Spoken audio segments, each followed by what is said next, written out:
I've been walking around Seattle a lot more recently because my Orca card stopped working, and I've been noticing where trees are and where they aren't.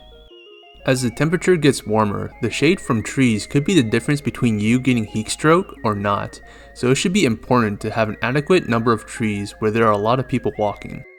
In fact, it's so important that the city of Seattle has released an assessment of the city's tree canopy back in 2021. From this assessment, the city has a goal of getting tree canopy in the city to cover 30% of the land area by 2037. However, it appears to be going in the opposite direction, with a decline of canopy from 28.6% in 2016 to 28.1% in 2021. That might not seem like much, but it's actually equivalent to the loss of trees covering the size of Green Lake. The lack of canopy is felt hardest in disadvantaged areas in Seattle, with less tree canopy to start with and a higher relative decrease over time. Heat waves are becoming more frequent in the region, and tree canopy can help moderate temperature during hot days. Heat maps of Seattle show lower temperatures in areas with more tree canopy. The presence of trees also helps with air quality in the area by catching floating particulate matter and absorbing gaseous pollutants like those emitted by cars. Trees and green space throughout the city can also prevent flooding by reducing the amount of runoff water from rain. There are so many good reasons to have trees and green space everywhere, but we have other interests too, like buying stuff, indoor plumbing, and eating hot chip. So we make way for infrastructure, housing, and industrial and commercial land uses. We also lose trees to age, disease, accidents, and a changing climate. What can we do to balance our current needs as a city with our desire to build upon our tree canopy?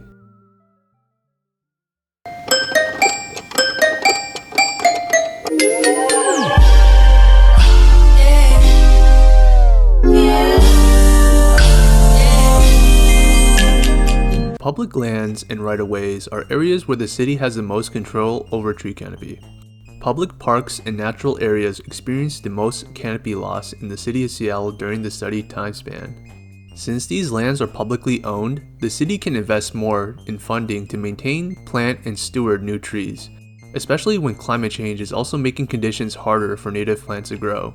Expanding on public land canopy could include adding new parks in disadvantaged areas and restoring canopy loss in current parklands.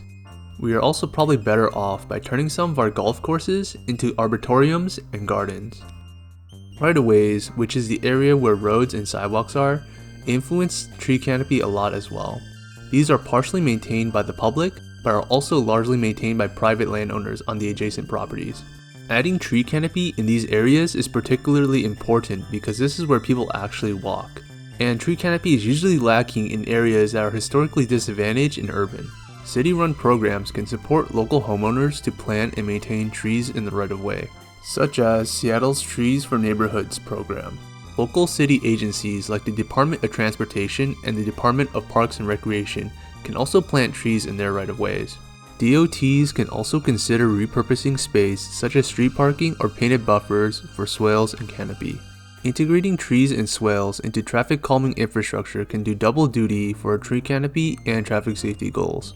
For example, this street has turned one of its lanes into green space, which makes the space nicer, and this street uses green space as part of a chicane design.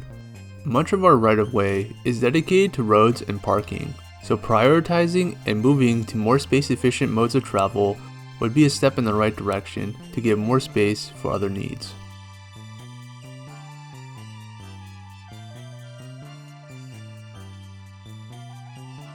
One thing that sticks out is how lacking tree canopy is for downtown and industrial lands. They are 5 and 4% respectively. The land in these areas are built out with towers, high-rises, warehouses, and parking lots, but there are still some ways to push the needle when it comes to canopy. Ground-level plazas surrounding downtown buildings can be lined with trees. Incentives or regulations can push developers to include publicly accessible tree canopy and green space in their building design. Like every American city, there's a nice gaping interstate that cuts right by downtown.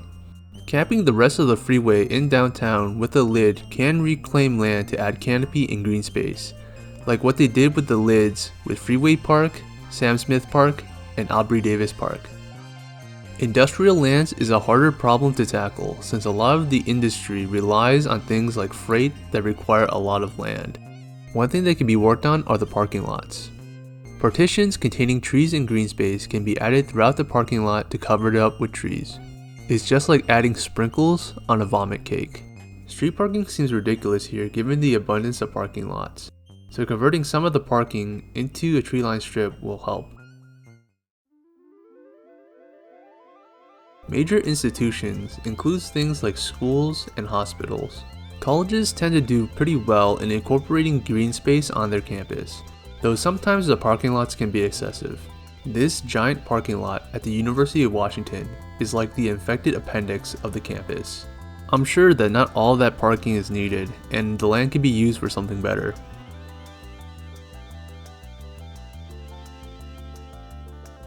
Residential, commercial, and mixed-use areas make up the majority of the city's canopy and land, with neighborhood residential being the biggest contributor to tree canopy.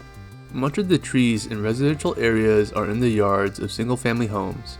Tree canopy tends to be less in multifamily and mixed-use areas. Not all residential yards are created equal though. Some are just grass, while others contain a variety of plants and trees that help with canopy. Much of the trees lost in residential areas were not associated with redevelopment, but redeveloped lots were often associated with large canopy loss on site. Community and public programs can work with homeowners to help plant, maintain, and preserve trees on their property. Commercial, mixed-use, and multifamily buildings tend to cover the majority of the parcel of land, leaving little to no space for plants. People frequent commercial and mixed-use spaces the most, yet these areas tend to have below average tree canopy. And depending on the commercial space, it can also have a parking lot. One thing that can be done is by substituting some of the access parking for something more people-focused like outdoor seating and plants. Parklets have become popular in the past several years, and integrating parklets and tree canopy into the designs of commercial and mixed-use buildings can make up for the lack of third places while adding tree canopy. The elephant in the room is that we're going to need to build more and denser housing for a growing population while trying to increase our canopy cover. The straightforward way to address this is by integrating green space into the design of these buildings. Some older multifamily buildings will have setbacks and courtyards featuring a variety of plants and trees in that space. And even some newer buildings will have setbacks featuring green space as well. Some newer apartments and mixed-use buildings will sometimes have green roofs and planters on the ceiling, which can help with the urban heat effect, but it doesn't do much for canopy on the ground. We could incentivize developers to include public-facing green space and canopy in their building designs by offering something as simple like allowing for a higher floor area ratio for these buildings. By doing this, we can move closer to meeting our housing and canopy needs. Green space preservation is sometimes used by NIMBYs to prevent development of dense housing, but the solution is to build taller on a slightly smaller footprint to allow for both density and green space to coexist in the urban core.